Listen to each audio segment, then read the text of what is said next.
You don't want to be dealing with people that are just trying to sell you a name. You want people to give you a disc that's going to give you the performance that you need to be successful in disc golf. So I'm just saying, don't sleep on these smaller companies, okay?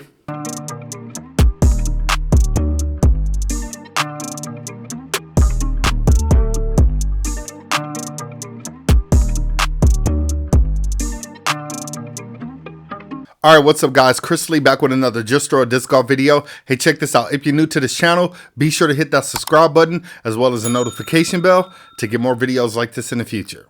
All right, so what's up guys? Chris Lee back with another Just Throw a Disc Golf video. Hey, check this out. What I'm going to be doing in this video is pretty much talking to you guys about at least 5 things that I wish I would have knew as a disc golf beginner when I started my journey less than a year ago, okay? Now, I am coming up on a year, but I'm not necessarily there yet, so it's still a lot of things that I'm learning in the process, and I want to go ahead and share some of that information with you guys, okay? So let's go ahead and jump into that right now. Now, before I get into it, I just want to tell you guys, I know you haven't been seeing me post any videos in the past 2-3 weeks. Guys, I've been uploading some shorts. It's because I've been busy with tournament stuff. I've been dying discs. I've been doing stuff with family, the whole 9 yards. I've been really trying to get a lot of content stuff done, basically talking about some things with my sponsors and things like that. Guys, I'm trying to make things happen, and I really want this channel to grow. You guys have been helping me with that. I still got more surprises for you guys that are coming that's going to benefit you guys, so you definitely want to hit that subscribe button as well as like this video. Let's just go ahead and talk about some of these key things that I feel is going to be beneficial for you to know in your disc golf journey as a beginner, okay? Number 1 on the list is you don't need max weight discs, okay? I wish I would have known from jump that you don't need max weight discs, okay? I never had anybody really tell me that. I just had people tell me the type of disc that they were throwing or recommended discs that they were throwing that they felt like would be good for me, but nobody talked to me about the weight of the disc. It may not sound like it's that big of a deal, but guys, it definitely is that big of a deal, okay? So for some people, you may be having them throw max weight discs, 174, 175, whatever the case may be. When it comes to drivers and things like that, right? That's pretty heavy. It doesn't sound heavy, but it's definitely heavy. You may see them throw that particular disc 350, 360 feet, and you may be throwing that disc probably 260, 270 feet, or whatever the case may be, and you're not understanding why.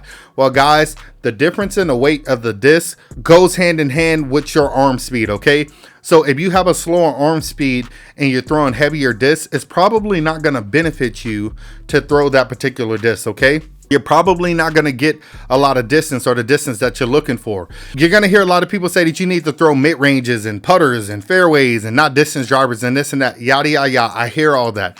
Yes, that may be true.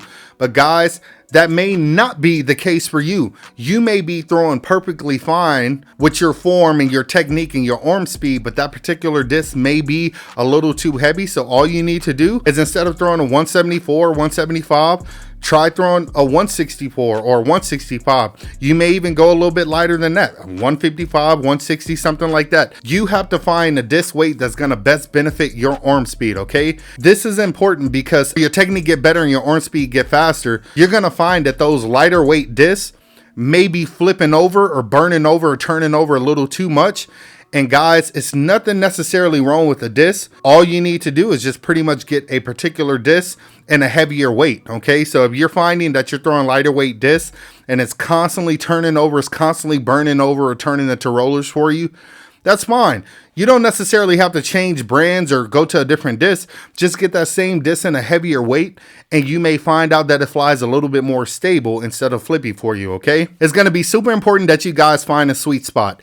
That's kind of what I've been working on here lately, is finding the sweet spots. I now know that I don't need to be throwing max weight discs. Not that I can't. It just forces me kind of to lose the distance that I'm looking for when I'm trying to throw. I have also found that kind of moving down from some drivers to throwing more fairways just happens to be the sweet spot for me as a beginner right now. Do I still throw some drivers, distance drivers? Absolutely. Some of them are my favorite, waves and other discs like that, right? Right now, I feel like fairways are really my sweet spot, okay? I'm doing really good because I have a slower arm speed, but I'm starting to find out that I'm starting to rip throws 355, 360 feet, and that's the furthest I've ever thrown, okay? And I'm not really doing anything differently. Yes, my technique, I'm working on my technique and getting better with all that type of stuff and more snap, but really, just kind of discing down, but also finding the disc that I like in lighter weight is definitely giving me a big benefit. So if you feel like you're not throwing as far as you want to throw, it may not be your form, it may not be your technique, it may be that. Try discing down or try going ahead and get a lighter weight disc and see how far you throw. All right, number 2 for me is don't be afraid to try brands that aren't considered the big dogs. I'm talking about brands that aren't really the Discrafts or the NVPs and things like that. You know, it may be something like brand that just come out like Hooligan, or maybe a brand that's like Infinite Disc, or you know, just things like that. Some of these brands and these people that are coming out that are smaller companies or companies that haven't really been around that long, don't be afraid to try their disc out, okay? And the reason why I'm saying that is because you may be surprised which company, whether it be small, mid, or big, that might have something that fits best fit for you. Not saying that the bigger companies can't really bring something to the table for you as far as you starting off in disc golf, but I'm just saying that give some of these smaller companies a chance because they got some good discs, okay? There's some local companies out here in Arizona. There's just different places and different companies that I've met that have some discs that I've thrown, and I'm just like, yo, this is crazy because this is not a Discraft disc or it's not an MVP disc, but the disc is actually good. It feels great in my hand. It works perfectly for my arm speed, and I'm able to get further distances with this disc that's not really known from this company versus, you know, a big Discraft, MVP, you know, Discmania, all those different companies. Infinite Disc is pretty known, okay? We know that they're kind of big or whatever and things like that, but Infinite, if I have to talk about Infinite disc, I would talk about things like the Pharaoh and the Sphinx and the Maya and discs like that I always kind of frowned upon or looked at like, it's not a Discraft disc. It's not MVP. You know, it's not Latitude 64, so it's probably a mid disc at best, okay?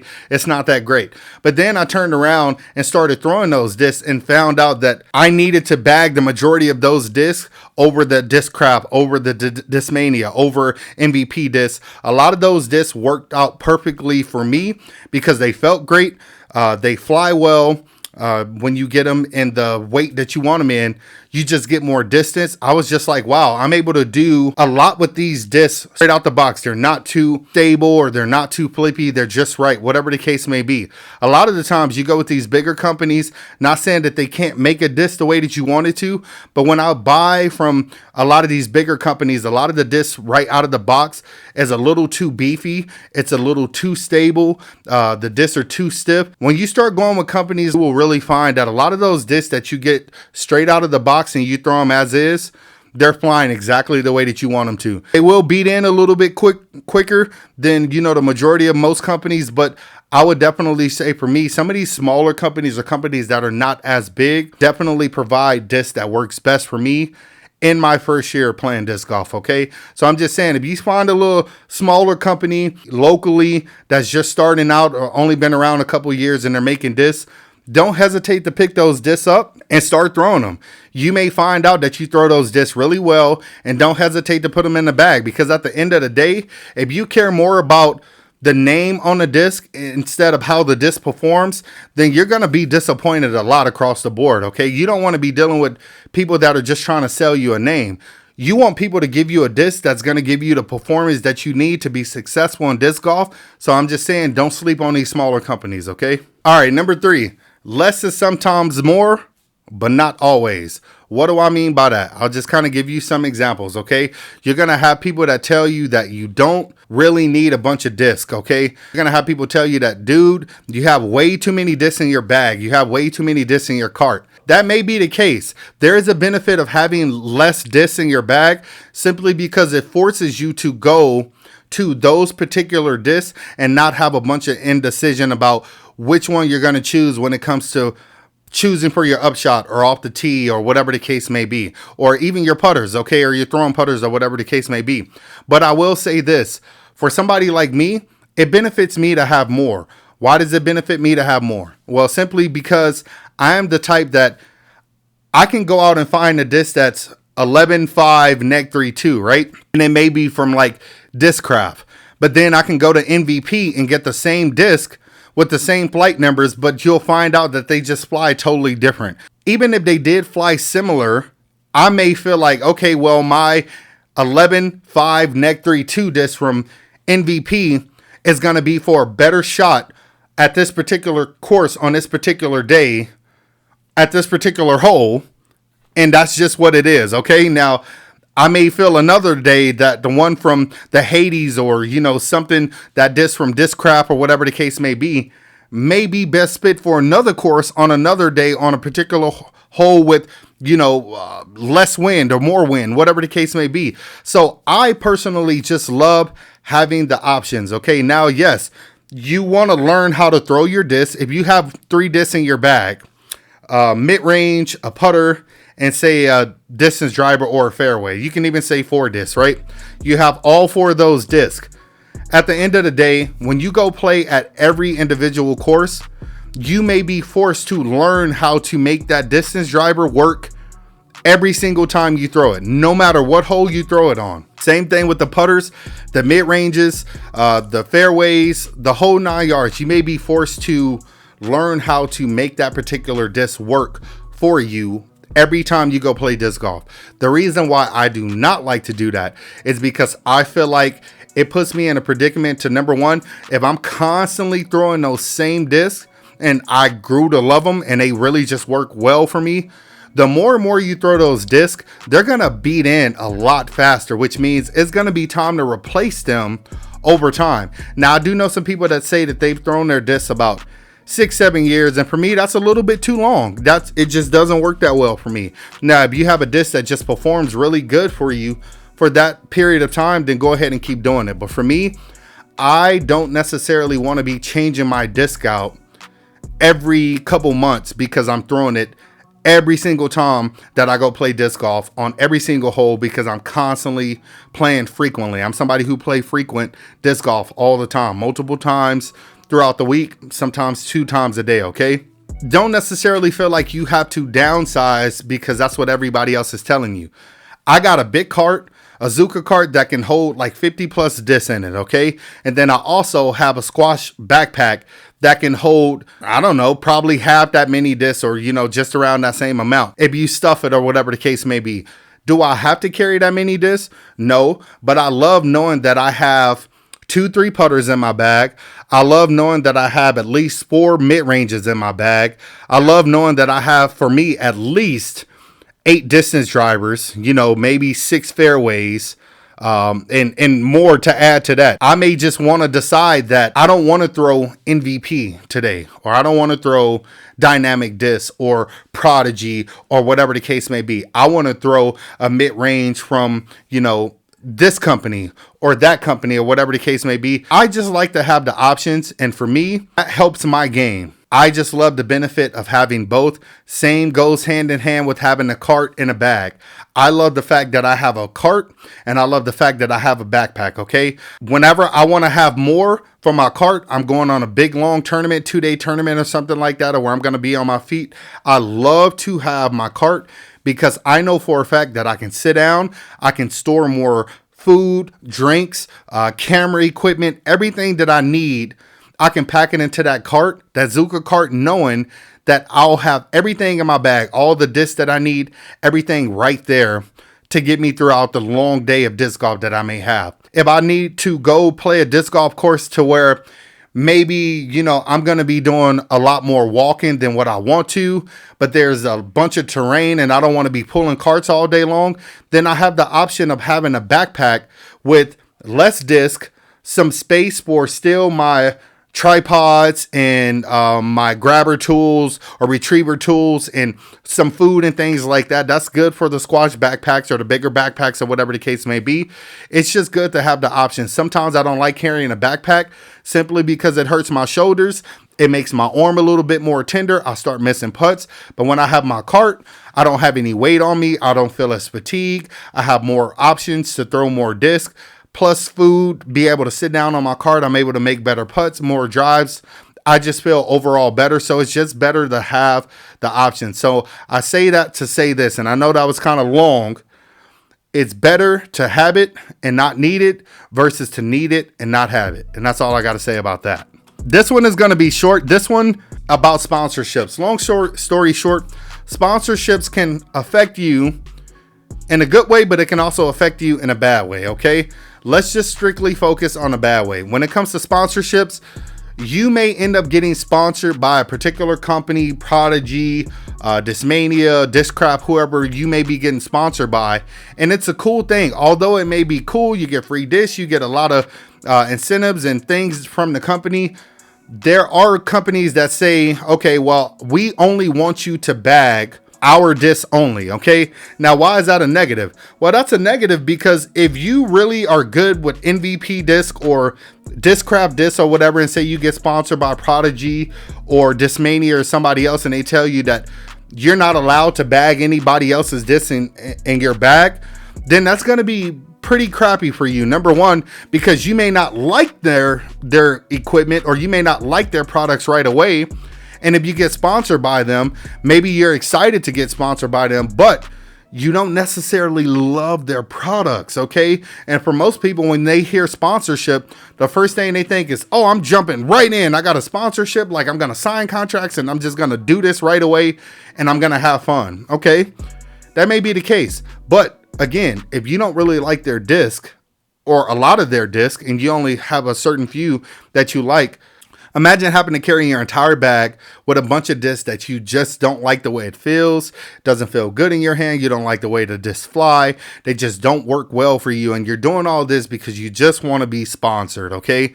Think about that before you just dive into that, okay? There's also smaller sponsorships that you're going to get from like retail companies and things like that, to where you do a little contract and they'll give you disc and, you know, promo codes or discount codes and things like that to be able to kind of push their discs and their products, and then you make money and you help them make money and things like that. That's fine, because the smaller companies like that don't really care if you're sponsored by anybody else.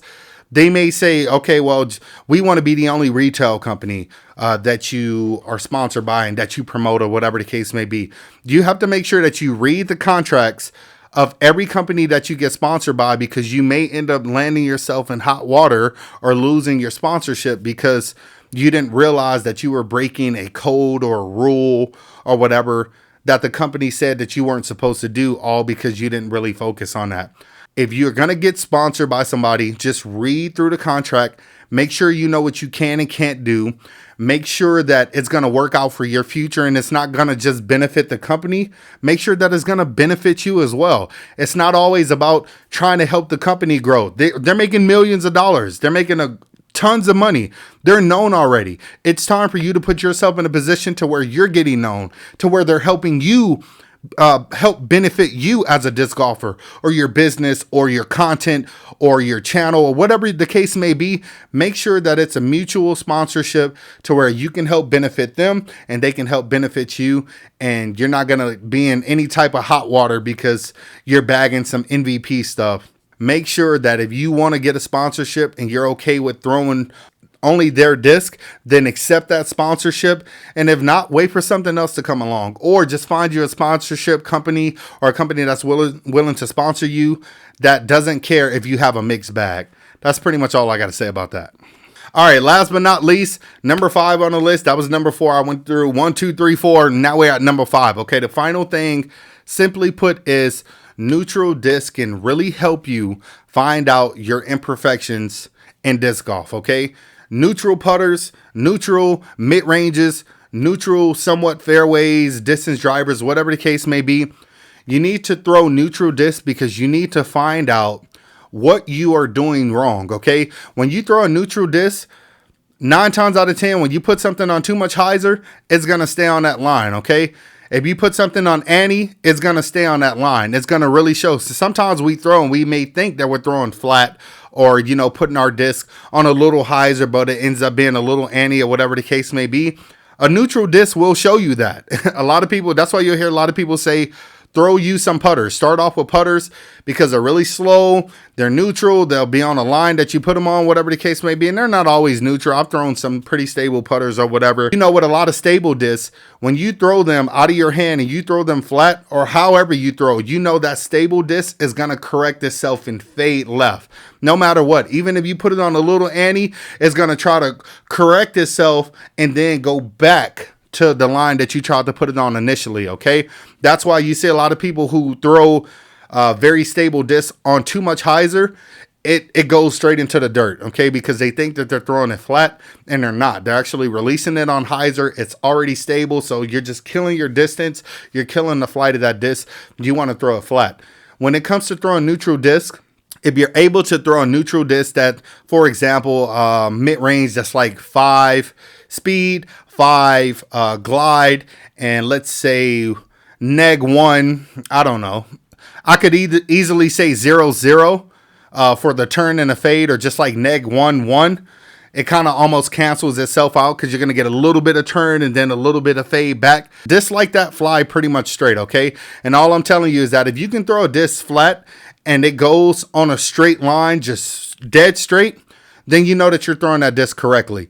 Now, if you take a neutral disc and you put it on a little hyzer and you throw it and it comes out of your hand and it kind of has a slight fade or a gradual fade, then you know that you put that on the correct amount of hyzer because you made a neutral disc fly with a little fade or finish to it, okay? And then also, if you throw a neutral disc and you put it on some ante, then you should see that disc kind of turn to the right, okay, or go to the right. That's how you know when you're doing exactly what you're supposed to be doing. But when you're getting a disc that's a little too flippy or a little too stable, then it's not accurate. You're not really getting to see how you're really releasing that disc simply because the disc is doing the job for you, okay? So I definitely would recommend that if you're just starting out playing disc golf, definitely find you some neutral discs. At least keep 1 or 2 in your bag just to see how you are releasing your disc. Try it with the forehand, try it with the backhand, and if the disc is coming out exactly the way it's supposed to when you're releasing it flat, then you're doing your job. If you are trying to get a disc to go to the left and you're throwing a neutral disc and it's going to the right, then obviously you're throwing that disc on ante. All right, guys, so that's pretty much it for the video.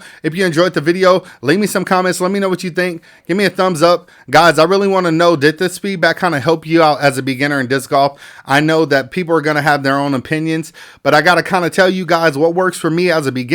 I'm not fully a year in, but I have gotten pretty damn good at disc golf. I've had some good days. I've had some bad days. I've had some days where I've been playing with injuries and went and played tournaments and did completely horrible. And then I had days to where I thought I was going to do completely horrible and went and won a tournament. And then days that I went into it with no expectations and went and won a tournament. So guys, it's going to be a different process for everybody. But I feel like as I move along in my journey, I definitely want to give you guys as much information as possible to help you guys grow. It may or may not benefit you. You may be a lot further along than me. I don't know. I came in a lot further along than the majority of people that I met. Guys, just soak it all in. Learn as much as you can. Take the advice, whatever you can take, apply it. Whatever don't work for you, just throw it out. It doesn't mean that I'm right. Doesn't mean that I'm wrong. I'm just telling you what it was for me, and hopefully that can benefit you guys, okay? So guys, that's pretty much it. If you enjoyed it, go ahead and hit that subscribe button. I'm going to be hitting you guys with more content. And as always, if you're new to disc golf, pick up a disc, don't stress, and just throw it.